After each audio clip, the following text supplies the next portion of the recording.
यहाँ पे गंगा जी में से आप ही को तकलीफ होगी। अच्छा ये बताइए आपका गंगा मैया से क्या रिश्ता है? आप गंगा मैया को क्या मानते हैं? मैडम गंगा हमारी मैया है। अच्छा तो ये बताइए क्या आप अपनी माता के ऊपर थूकेंगे? क्या आप अपनी माता के ऊपर ये जो साबुन लगा लगा करके ये जो गंगा मैया को दूषित कर रहे हैं, क्या आप ये करेंगे? क्या आप अपनी माँ को ऐसे तकलीफ पहुंचाएंगे? जवाब दीजिए, हमारी जनता सवाल का जवाब मांग रही है, बताइए। अब मैडम हम क्या बताएं, अब हमको कुछ समझ में नहीं आ रहा। अब दुनिया करती है तो हम वो कर रहे हैं। जितने भैया लोग बैठे हैं तो जाते हैं ऐसे नहाते हैं, साबुन लगाते हैं, डुबकी लगाते हैं, माइक छुड़ाते हैं, वही में कचरा फेंक देते हैं। तो हम तो फेंक रहे हैं, हमको दबा रहा है भैया। लेकिन जब तक एक एक आदमी नहीं समझेगा तब तक ये ऐसे ही गंगा मैली होती रहेगी। ऐसे तो हमारा प्रयागराज कभी भी स्वच्छ नहीं होगा। आपको समझना पड़ेगा। आप यहाँ पे आ रहे हैं, तेल लगा रहे हैं, ये जो तेल की पुड़िया है, साबुन का जो झाग है, केमिकल्स है, शैम्पू की पुड़िया है, शैम्पू लगा रहे हैं, ये पूरी गंगा मैया को दूषित कर रही है। यहाँ पे और भी लोग हैं जिनको मैं देख पा रही हूँ कि ये प्लास्टिक की बोतल से सारी फेंक रहे हैं। लेकिन भैया अगर एक एक आदमी नहीं समझेगा तो हम कैसे अपने शहर को स्वच्छ बनाएंगे? ये जितने भी आप यहाँ पे गंदगी कर रहे हैं, घुमा फिरा के ये आपके पास ही आएगी और आपके परिवार को, आपके आसपास के लोगों को तकलीफ पहुंचाएगी। तो आप आज से ये वादा करिए मुझसे, आप गंगा जी में पाप धुलने आते हैं ना कि पाप करने। लेकिन आप यहाँ पे पाप कर रहे हैं। तो क्या आपको मेरी बात समझ में आई? अब मैडम आप हमको समझा दी, हमको तो समझ में आ गया। वो हमारा बेटवा है पढ़ी और हमारा समझा दो, नहीं तो कचरा फेंक देंगे नदी में। ठीक है, अगर आप मेरी बात समझ गए हैं तो बहुत ही बहुत ज्यादा धन्यवाद है। आइए हम इन लोगों के पास चलते हैं। यहाँ पे दो जो क्या कहते हैं पति पत्नी है, इनसे बात करते हैं। इनको मैं काफी देर से मैं देख रही थी, हालांकि मैं अंकल जी से बात कर रही थी। तो अच्छा ये बताइए, ये आपने ये सब क्या फेंक रखा है? ये पन्नी और ये मूर्तियाँ, ये माला फूल, ये कचरा, ये आप आकर के गंगा मैया में ये क्यों कर रहे हैं? अरे बात जिंदगी भर एक देखा हम लोग, हाँ लोग खंडित मूर्तियाँ हैं, फूल माला है, गंगा जी में डाला जाता है। अच्छा देखिए, ये जो आप अभी जो मूर्तियाँ फेंक रहे हैं भाई साहब, ये जो मूर्तियाँ हैं ये केमिकल से बनी है। जो पहले की मूर्तियाँ थी वो शुद्ध मिट्टी से बना करती थी, इसलिए वो गंगा मैया में घुल जाती थी। लेकिन अभी की जो मूर्तियाँ आ रही हैं, ये जो पन्नियाँ प्लास्टिक आप ये जो गंगा मैया में गंदगी कर रहे हैं या पूरे शहर में कहीं भी गंदगी कर रहे हैं, इससे आपको नहीं आपके आसपास के लोगों को भी बहुत तकलीफ होती है। आपको समझना पड़ेगा, आपको ये बात समझनी पड़ेगी कि ये जो पन्नी है ना सड़ती है ना गलती है, ये सालों साल तक ऐसे ही पड़ी रहती है। इससे इतना ज्यादा पॉल्यूशन होता है। लेकिन आप लोगों की वजह से पूरा हमारा शहर, प्रयागराज, देश एकदम प्रदूषित होता जा रहा है। क्या आपको मेरी बात समझ में आ रही है? एकदम समझ गए। भैया हमको माफ कर दो। माफ कर दे।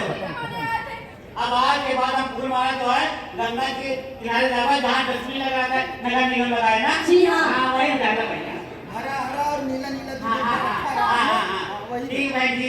इनको मेरी बात समझ में आ गई है? क्या आप सबको मेरी बात समझ में आई? क्या आपको मेरी बात समझ में आई? क्या आप तैयार हैं अपने प्रयागराज को स्वच्छ बनाने के लिए? बहुत बहुत धन्यवाद आप सभी का। हम नुक्कड़ नाटक अभिनय संस्थान की तरफ से हमारी छोटी सी टीम आपके सामने बहुत कार्यक्रम जो यही अनुरोध करूंगी। अभी बहुत सारे हम लोग ने बातें सुना और किसी ने प्लास्टिक को बैन लगाने की बातें हुई और किसी ने कोई बात कहा। तो मैं एक बात ये कहना चाहती हूँ कि प्रयागराज, जैसे हमारे महापौर जी ने कहा कि प्रयागराज के हम लोग वासी हैं, तो प्रयागराज से हम सभी कोई है। तो ये प्रयागराज के हम लोग वासी है, तो प्रयागराज हमारा घर हुआ। जब हम लोग अपने घर में कोई भी बाहर से अतिथि आते हैं तो हम लोग अपने घर को साफ सुथरा रखते हैं। तो ये 2025 का महाकुंभ शुरू होने जा रहा है, तो आप सभी से मेरा यही हम्बल रिक्वेस्ट है कि आप सब कोई अपना इस प्रयागराज को देश विदेश के लोग देखने के लिए आएंगे। जब देश विदेश के लोग देखने के लिए आएंगे तो वही मानसिकता बना के हमारे प्रयागराज में आएंगे, देखेंगे तो वही मानसिकता बना के जाएंगे। तो हम सभी का प्रयागराज को स्वच्छ बनाएं और प्रयागराज में जो भी आए, बाहर से जो मेहमान लोग आए, उन लोग प्रयागराज के लिए अच्छा कंसेप्ट बना के जाएं कि यहाँ के लोग बहुत अच्छे हैं और यहाँ के लोग बहुत साफ सुथरा रहते हैं। अभी हम लोग ने नुक्कड़ नाटक के माध्यम से भी आप सभी को एक मैसेज देने का काम किया और हम लोग को ये सारी चीज से हम लोग को देखने को मिला। और दूसरी बात मैं एक कहना चाहती हूँ कि प्लास्टिक मुक्त ये कुंभ बनाना है, प्लास्टिक मुक्त प्रयागराज बनाना है। तो इसमें हमारे खाली अधिकारी और हमारे प्रयागराज नगर निगम का ही भूमिका नहीं है, इसमें हम सभी का भूमिका है। तो हम सभी को मिलके आज इसी कार्यक्रम से संकल्प लेके जाएं कि हम लोग प्लास्टिक मुक्त प्रयागराज बनाना है, प्लास्टिक मुक्त कुंभ बनाना है, तभी हमारा संकल्प पूरा हो पाएगा। और हमारा प्रयागराज से हम संकल्प नहीं लेंगे तब तक हमारा प्रयागराज स्वच्छ नहीं हो पाएगा।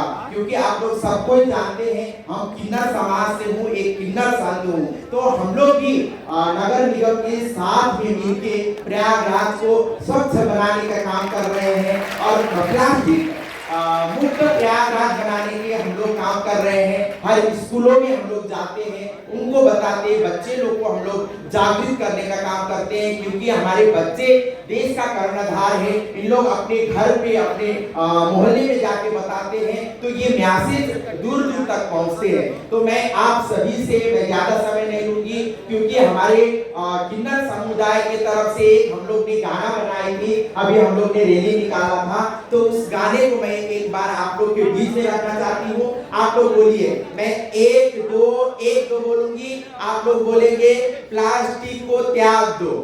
क्या बोलेंगे? 1 2 1 2 1 2 1 2।